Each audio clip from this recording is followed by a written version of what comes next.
భగవంతుణ్ణి ప్రకృతిలో ఆరాధించమని చెప్తుంది సనాతన సంప్రదాయం. ముఖ్యంగా వినాయక చవితి అంటేనే ప్రకృతి పండుగ. వినాయకుడు ప్రాకృతిక ప్రవక్త. ఆయన్ను 21 పత్రాలతో వినాయక చవితి రోజున పూజిస్తే సకల శుభాలతో పాటు అష్టైశ్వర్యాలు కలుగుతాయని పురాణ వచనం. అందుకే ఏకవింశతి అంటే 21 పత్రాలకున్న ప్రాముఖ్యత ఏంటి, అసలు ఆ 21 పత్రాలు ఎలా ఉంటాయో చూపించే ప్రయత్నం చేస్తున్నాం ఈ ప్రత్యేక కార్యక్రమం ద్వారా. వినాయక చవితి అంటే కేవలం కుడుములు ఉండ్రాళ్ళు మాత్రమే కాదు, పత్రాలకు చాలా ప్రాముఖ్యత ఉంది. ఒక్కో పత్రం ఒక్కో ఆరోగ్యపరమైన ప్రయోజనాన్ని మనకు కలిగిస్తుంది. మరి ఆ పత్రాల ప్రాముఖ్యతను మనకు వివరించేందుకు మనతో పాటు ఉన్నారు ప్రముఖ ఆధ్యాత్మిక వర్యులు రమారావి గారు. వారికి నమస్సులు తెలియజేస్తున్నాం. లంబోదరుడికి 21 పత్రాలతో పూజను నిర్వహించుకుంటూ ఉంటాం కదా, మరి ఆ 21 పత్రాల విశిష్టతను తెలుసుకునే ముందుగా అసలు వినాయక చవితి యొక్క వైశిష్ట్యాన్ని ప్రముఖ ఆధ్యాత్మిక వర్యులు రమారావి గారు వివరిస్తారు. వారిని ప్రారంభించవలసిందిగా కోరుతున్నాం. సాధారణంగా చేసుకునే ఒక శ్లోకం, ఒక ప్రార్థన పిల్లలకి మొట్టమొదట నేర్పిస్తాం. శుక్లాంబరధరం విష్ణుం శశివర్ణం చతుర్భుజం ప్రసన్నవదనం ధ్యాయేత్ సర్వవిఘ్నోపశాంతయే అని. మనం ఏ పని మొదలుపెట్టినా ఆ పనిని విఘ్నాలు లేకుండా చేయాలి అని. అంటే ప్రతి పనికి ఆగేందుకు అవకాశం ఉంటుంది. శ్వాస ఆగినట్టుగా ప్రతిదీ ఆగిపోతుంది. ఈ ఆగిపోయే వ్యవహారాన్ని ఆగనివ్వకుండా నడిపించేవాడే గణపతి. ఎప్పుడు మనకు వినాయక చవితి భాద్రపద శుద్ధ చవితి నాడు చేసుకుంటాం. భాద్రపదం అంటే శ్రావణ భాద్రపదాలు వర్ష ఋతువు. శ్రావణంలో విపరీతంగా వాన పడుతుంది. అంతకుముందు ఆషాఢంలోనే వాన మొదలవుతుంది. వానలు పడంగానే నీరు పాడవుతుంది, నీరు కలుషితం అయిపోతుంది. ఆ నీరే తాగవలసి వస్తాం. రేపొద్దున పంటలు పండాలంటే అదే నీటితోటి.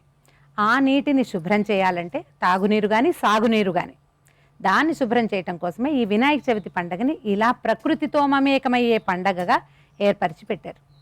మీ వినాయకుడికి ప్రకృతి దేవుడు అంటే సస్యదేవుడు అని పేరుంది ఆయనకి. ఆయన నామాలలో మనకు కనపడుతుంది. సస్యములంటే పంటలు, పంటని సరిగ్గా పండించేవాడు వినాయకుడు. ఏ విధంగా మనం పంటలు వేసేటప్పుడు ధాన్యం చల్లినప్పుడు కానీ ఆకుమళ్ళప్పుడు కానీ ఎప్పుడు మనం వినాయకుడు పేరెత్తినట్టు కనపడదు. దానికి ప్రారంభం వినాయకుడే చేస్తాడు. ఇప్పుడు వినాయకుడికి 9 రోజుల పాటు మనం అర్చన చేస్తాం.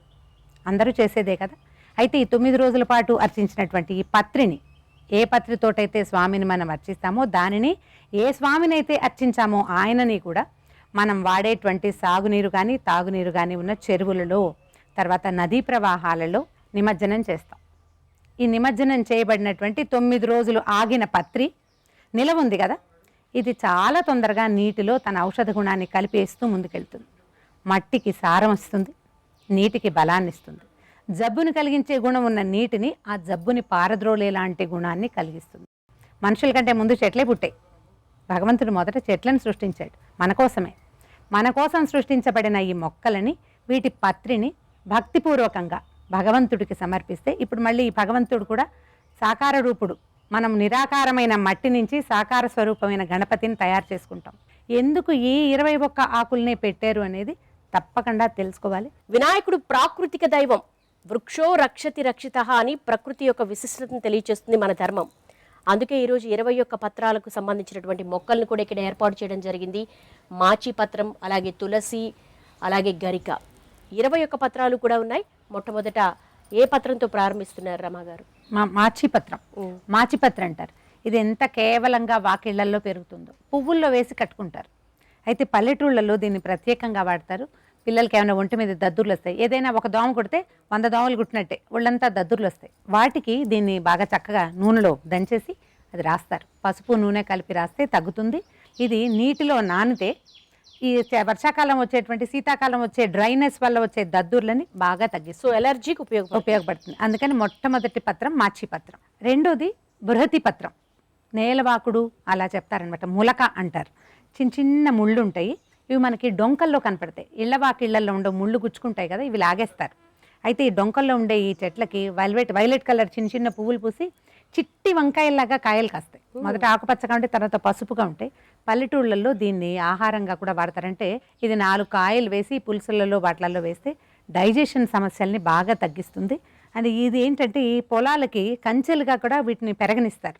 ముళ్ళు ఉండటం వల్ల గబుక్కున్న దాటలేకపోతారు, బట్టల్ని వాటిని పట్టేస్తుంది అనమాట. సన్న సన్న ముళ్ళు ఉంటాయి ఆకుల వెనకాల, చిన్న చెట్టుగా ఉంటుంది. ఇది పొట్టలో సమస్యలు, అజీర్ణ వ్యాధుల్ని వాటిని తగ్గిస్తుంది. వర్షాకాలం మనకి నీటి వల్ల వచ్చే ఇబ్బందులు వస్తాయి కదా, వాటికి బాగా పనిచేస్తుంది. ముఖ్యంగా అట్ల తద్ది సమయంలో గౌరీ పూజలో ఉపయోగిస్తారు. వీటిని వాడతారు. అవి అన్ని ఊళ్ళల్లో దొరకవు, అన్ని చోట్ల దొరకవు, కానీ ప్రత్యేకంగా కొన్ని చోట్ల మాత్రం వీటిని పట్టుకుంటారనమాట.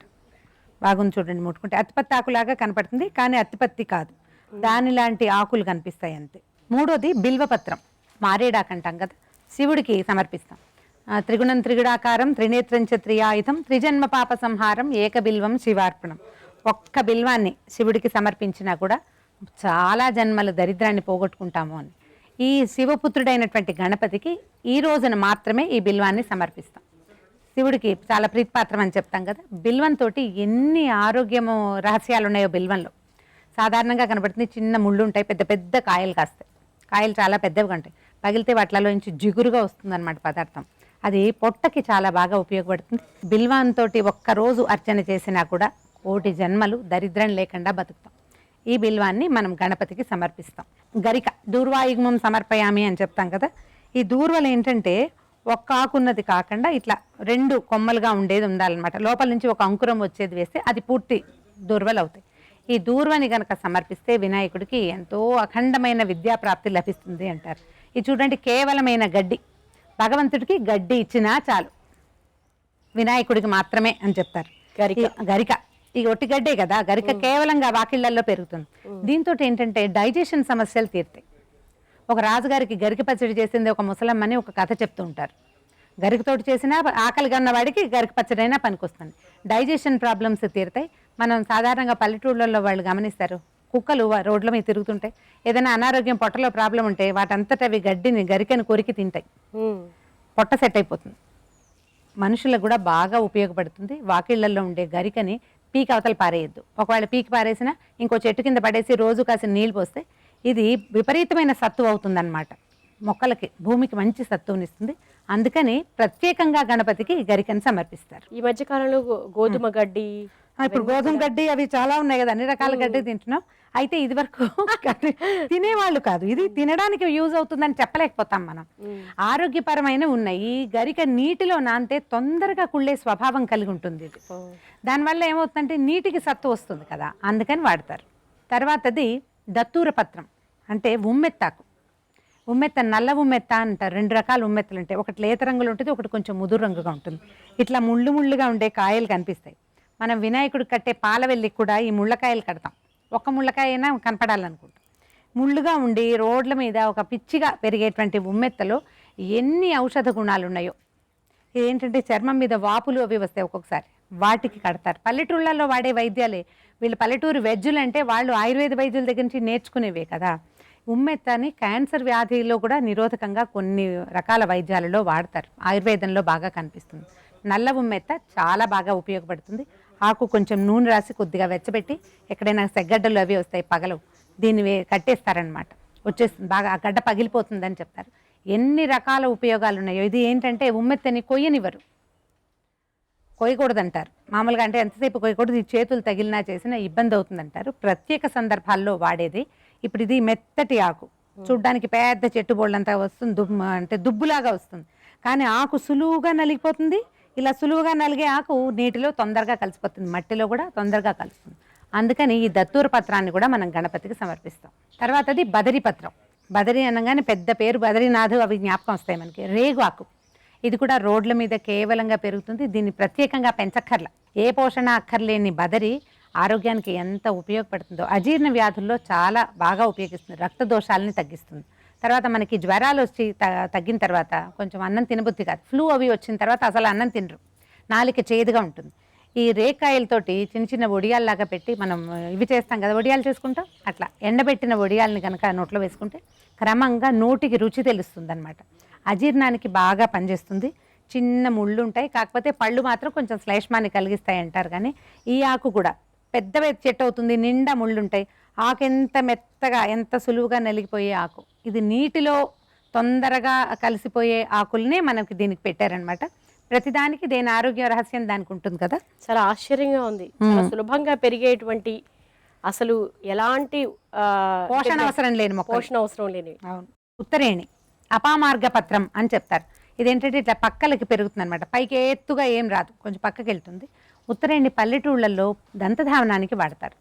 దీంట్లో ఉన్న లక్షణం ఏంటంటే దీని కొమ్మలు గట్టిగా ముదిరిపోయిన వాటితో పళ్ళు తోముకుంటే బ్రష్ని మనం పక్కన పెట్టేస్తాం. పళ్ళు చాలా ఆరోగ్యంగా ఉంటాయి. వేరునితోటి కనుక మనం చిన్నగా దాన్ని వేరు సంపాదించి చేసుకుంటే పళ్ళకి ఏంటంటే మళ్ళీ డెంటిస్ట్ అవసరం ఉండదన్నమాట. పూర్తిగా మానవుల దంతాల కోసమే చేయబడిన ఆకు ఇది. ఇది కూడా ఏముంది, ఒక్క మొక్క ఎక్కడి నుంచి అయినా ప్రగతి రిసార్ట్స్ నుంచి పట్టుకెళ్ళి పెట్టినా సరే వాకిట్లో ఇంకా వదిలిపెట్టదు, అవి వస్తూనే ఉంటుంది. మనం చూస్తున్న ప్రతి మొక్క కూడా ఇంచుమించు మరణం లేని మొక్కలే, మళ్ళీ మళ్ళీ వస్తూనే ఉంటాయి. చాలా సింపుల్గా కేవలంగా పెరిగిపోతాయి. తర్వాత తులసి పత్రం సమర్పయామి. ఈ తులసి అందరి వాకిళ్లలో ఉండేది. దీనికి ఎన్ని ఆరోగ్య రహస్యాలు ఉన్నాయి, ఎలాంటి ప్రత్యేకత ఉన్నది అనేది మనకు అందరికీ తెలిసింది. అయినా కూడా ఒక మాట చెప్దాం, రాత్రిళ్ళు కూడా ఆక్సిజన్ని విడుస్తుంది. పైగా ఆరోగ్యానికి ఏంటంటే తులసి ఆకులు గొంతులో ఉన్న రకరకాల ఇబ్బందుల్ని, శ్వాసకోశ వ్యాధుల్ని కంట్రోల్ చేస్తాయి. చిన్న చిన్న స్టమక్ డిజార్డర్స్, పెద్ద పెద్ద ప్రాబ్లమ్స్ కాదు, చిన్న చిన్న పొట్టలో సమస్యలకు కూడా తులసి మంచి సమాధానంగా ఉంటుంది. అయితే ఇప్పుడు తులసిని నారాయణ పూజకి వాడతాం. మనం నారాయణ అర్చన తులసితోటే చేస్తాం. వెంకటేశ్వర స్వామికి మనం కనపడుతూనే ఉంటుంది కదా. సంవత్సరంలో ఈ ఒక్క రోజు మాత్రమే వినాయకుడికి కూడా మనం తులసిని సమర్పిస్తాం. ఇంకా ఏ పూజలోనూ తులసి వాడం, విష్ణుమూర్తికి మాత్రమే వాడతాం కదా. ఆయనకు అత్యంత ప్రీతిపాత్రమైన తులసిని ఈ ఒకరోజు విష్ణు స్వరూపుడైనటువంటి ఆయన, విష్ణువు మనకి స్థితికారకుడు, ఆయనే మన ప్రపంచాన్ని నడిపేవాడు. అలాగే జ్ఞానకారకుడైన వినాయకుడిని కూడా ఈరోజు విష్ణువుగా భావించి ఒక తులసి పత్రాన్ని ఆయనకి సమర్పిస్తాం. పత్రం అంటే ఆకు కాకుండా తులసి ఎప్పుడు దళంగానే సమర్పించాలి. ఈ దళాన్ని సమర్పించి వినాయకుడికి నమస్కారం చేసుకోవటం. తర్వాతది మామిడాకు, చూతపత్రం సమర్పయామి అని చెప్తారు. మామిడి గురించి ప్రత్యేకంగా చెప్పుకున్నది ఏంటి, మన జనజీవనం అంతా దీంతోటే నడుస్తుంది. ప్రతి పండగ పర్వదినానికి భారతదేశంలో లేదా మన సౌత్ ఇండియాలో మామిడాకునే కట్టుకుంటాం. ఈ వర్షాకాల శీతాకాలాల్లో 3 రోజుల పాటు పచ్చగా తోరణం మాయకండానే ఉంటుంది. ఆ మాయని ఆకుపచ్చదనంలోంచే జీవశక్తి అలా బయటకు వస్తూ ఉంటుంది, క్రిమికీటకాలని రానివ్వదు. అందుకని ప్రతి పండగలప్పుడు కూడా ఖచ్చితంగా వాకిళ్లల్లో కడతాం. అంటే గ్రహదోషాలని వాటిని కూడా కొంత చేయడం తగ్గిస్తుందని చెప్తారు. లోపలికి ఏది రానివ్వదు, ఇందులో ఉన్న జీవశక్తి వాటిని అడ్డం పడుతుందన్నమాట. అందుకని ఈ ప్రత్యేకమైన మామిడాకును కూడా చూతపత్రం సమర్పయామి అని చెప్తూ ఈ రోజున మనం గణపతికి సమర్పిస్తాం. తర్వాతది కరవీరపత్రం అంటే గన్నేరాకు. ఇప్పుడు ఈ గన్నేరులో చాలా రకాలు కనిపిస్తాయి మనకి. మామూలుగా మనకి వాకిళ్లలో పూజకు వాడుకునేవి పింక్ కలర్లో ఉండే గన్నేరు. తర్వాత శివాలయాల్లో కనిపిస్తుంది పసుపచ్చ గన్నేరు, అది కొంచెం ప్రాణాంతకంగా ఉన్నప్పటికీ దాని కాయలు. గన్నేరులో రక్తదోషాలని తగ్గించే గుణం ఉంది. ఇప్పుడు జ్వరం వస్తే కనుక పాలు లేకుండా కొమ్మలు విరిచి ఒంటికేసి కట్టేస్తారు, పల్లెటూళ్ళలో చేస్తారు. జ్వరం ఎక్కువగా ఉంది, గన్నేరాకులను తుంచి వేసి దాని మీద ఒక తెల్లటి బట్ట వేసి పిల్లల్ని పడుకోబెడతారు.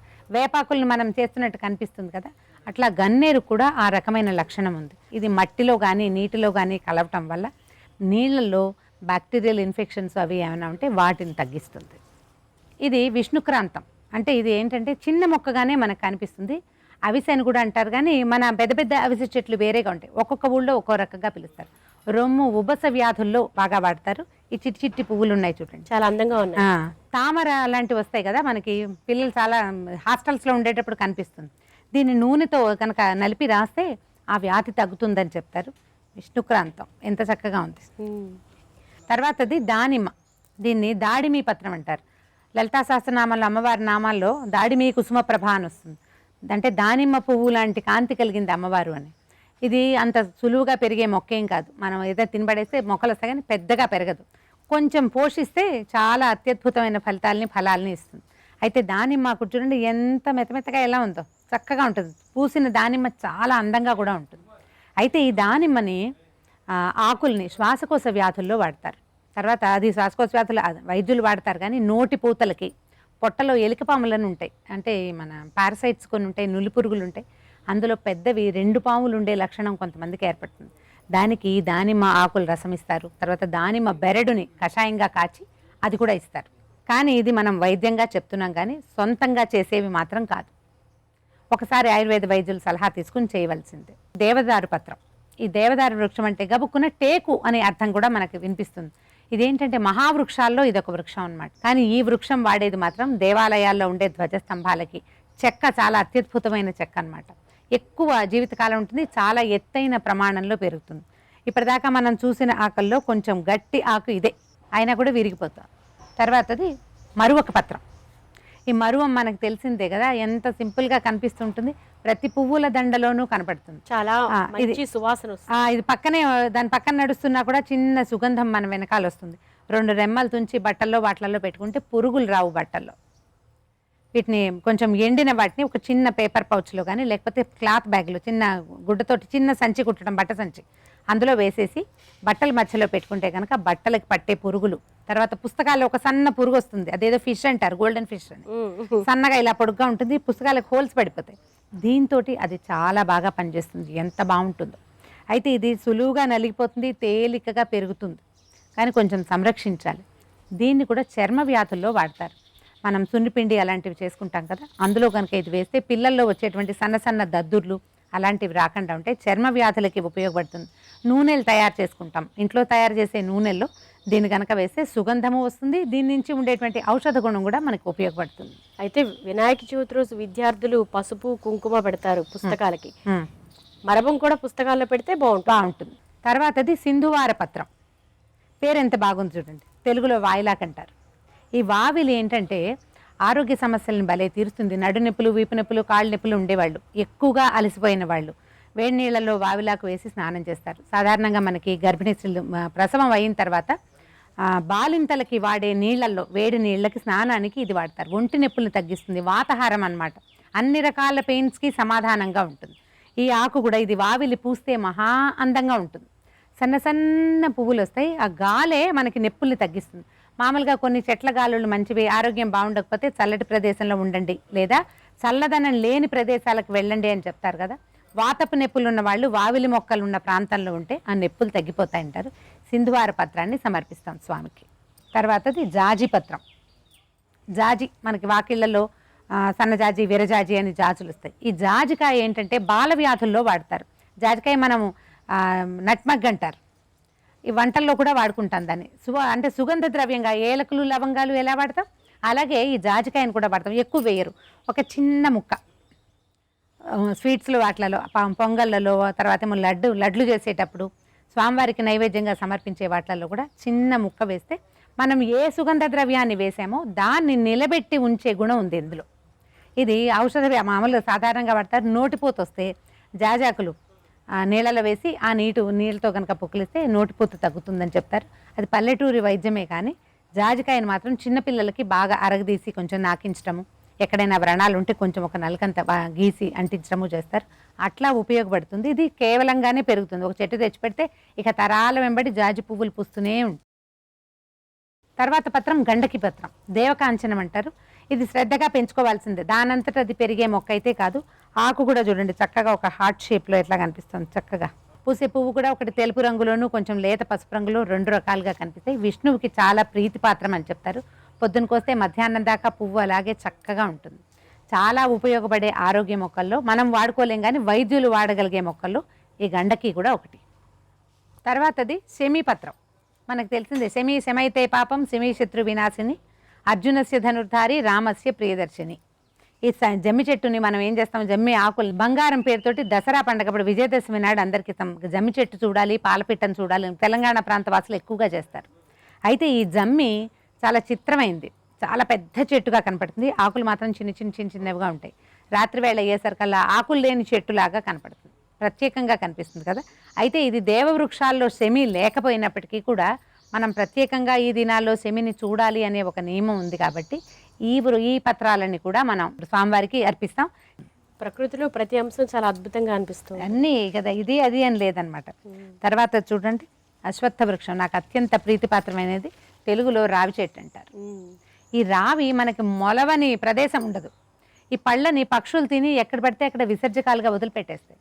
ఇది ఎలా అంటే, ఎంత చిన్నప్పుడు మన మొండి గోడలు ఉంటాయి దేవాలయంలో, అక్కడక్కడ కొంచెం పగుళ్ళు వస్తాయా, ఆ లోపల కొద్దిపాటి మట్టి ఉంటుంది, ఆ పగుల్లో పడినా మొలుస్తుంది. సంతాన సాఫల్య వృక్షంగా చెప్తారు.